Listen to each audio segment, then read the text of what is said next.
Dear students, online classes में आप सभी का हार्दिक स्वागत है। आज सब्जेक्ट इंग्लिश में क्लास 8 से poem third Macavity the mystery cat. Mystery means होता है रहस्यमयी। कविता आरंभ करने से पहले आपको थोड़ा इसकी समरी के बारे में बताना चाहता हूँ।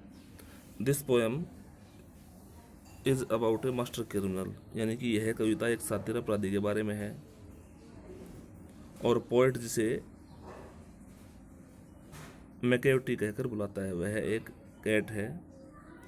और इस कैट के बारे में आपको बताना चाहता हूँ कि this cat is a lawless creature, यानी कि अपराधी किस्म का यह प्राणी है। और जो स्कॉटलैंड पुलिस है उसके पीछे है। और जब पुलिस अपराध वाले सीन पर पहुंचती है, स्थान पर पहुंचती है, तो मैकेवटी वहां पर नहीं मिलता है। तो देखिए स्टूडेंट्स, पहला स्टेंजा मैं जूम कर रहा हूं, देखो ध्यान से। मैकेवटी इज ए माइस्ट्री कैट। कवि कहता है जो मैकेवटी है एक रहस्यमय बिल्ला है। बिल्ला इसलिए कहा है क्योंकि आगे ही दिया गया है इसके लिए, तो इसलिए बिल्ली नहीं कहेंगे, हम बिल्ला कहेंगे। He is called the hidden law, उसे छुपा हुआ पंजा कहा जाता है। For he is the master criminal, क्योंकि वह एक शातिर अपराधी है। Who can defy the law, जो कानून का उल्लंघन करता है, यानी कि कानून को तोड़ता है। ही इज द बेफलमेंट्स होता पहेली ऑफ स्कॉटलैंड यार्ड, वह स्कॉटलैंड पुलिस के लिए एक पहेली बना हुआ है।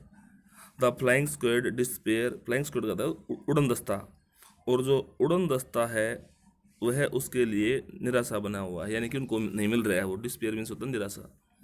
फॉर, क्योंकि when there is the scene of the crime, जब भी वे अपराध स्थल पर पहुंचते हैं, Macavity is not there, Macavity वहां पर नहीं मिलता है। तो स्टूडेंट्स, अब स्टेंजा के क्वेश्चन आंसर में आइए। पहला question, name the poem and the poet, ये आपको जरूरत नहीं करने की क्योंकि आपने पहले कर चुके हैं इसको आप। Question B, who is the master criminal, इसका आंसर क्या हो जाएगा? Macavity is the master criminal, बिल्कुल इजी स्टेंजा है। C question, whose bafflement is Macavity, किसके लिए पहले बना हुआ है? तो Macavity is the bafflement of Scotland Yard. Whose despair is Macavity, तो क्या हो जाएगा? Macavity is the despair of flying squad. Next में देना है find two pairs remaining words, तो पा और ला और डिस्पेयर और देयर, ये दो शब्द हो जाएंगे। इसके पश्चात आप स्टूडेंट स्टेंजा 2 में आइए। Macavity there is no one like a Macavity, यानी कि ये कहना चाहता है जो ये बिल्ला है वो एक सतर्क बिल्ला है और उस जैसा कोई नहीं है दूसरा। He has broken every human law, वह प्रत्येक मानवीय कानून तोड़ चुका है। He breaks the law of gravity, यहाँ तक कि उसने जो गुरुत्वाकर्षण का नियम है उसको भी भंग कर दिया, यानी कि वो हवा में उड़ सकता है।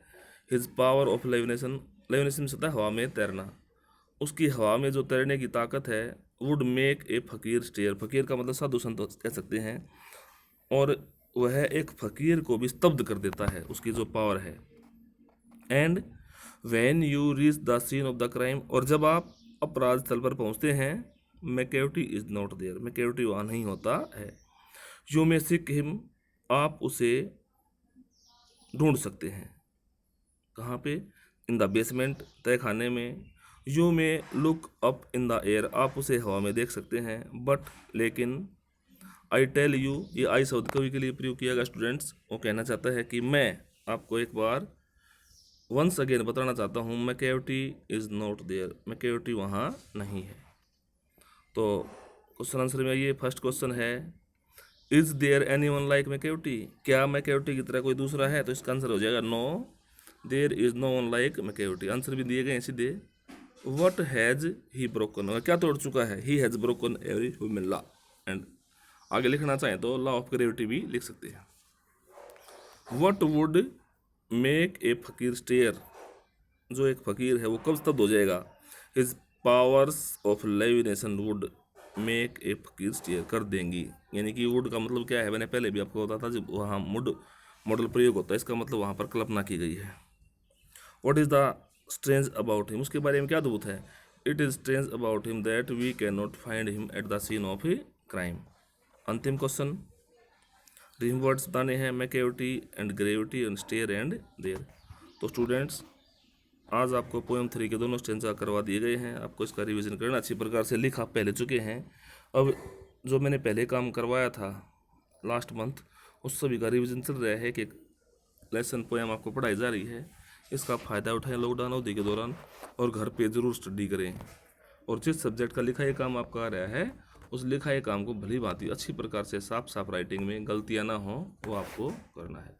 आप सभी का दिन शुभ रहे। धन्यवाद।